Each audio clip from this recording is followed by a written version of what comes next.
incontrata una, ma come sapete da chi? Zaza, Zaza Mure di esempio, Zaza!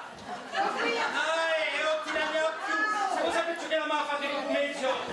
Otta Margarita, andiamo a pagare gli impositi, otta magari gli impositi mi fanno una cosa, di tua Zaza! Anche quella volta a tutti, eh? Io sto magari un po', ma aspetta! Ti ma detto che tutti puoi pagare, tu i scarpi, i tutti, in nero, e tu lui pitto! Scusa, ma pitto, e se tu puoi pagare gli imposti, ti rendi a tinta, e io voglio dei magneti pitto, mica pitto, non è che faccio ciò che posso, e vous mieux che c'è che manca così tanti qui. Ils ont contre un capovemur di merda!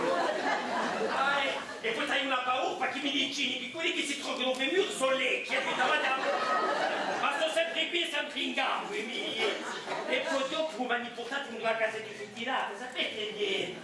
Scusa, vedete a Canavera, conosci la Canavera, ho così bravo a te, e poi lo meno, mi faccio sempre un criccio, mica come a Cessi, perché sapete la realtà. Invece di cieni, a Giazio, per te Chicago, si deve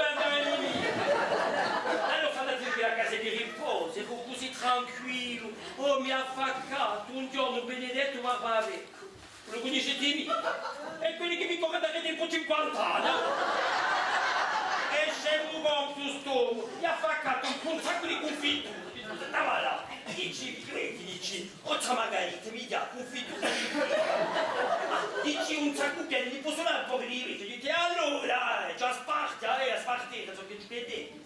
Lui io mi ha affaccato di tanta stanza, in cerca di Ciotta Margarita.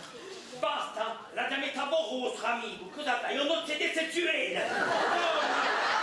Cosa è un siete sessuale? Dici niente, che dice che l'ha fatta! Oh, ma allora spinte, confittura!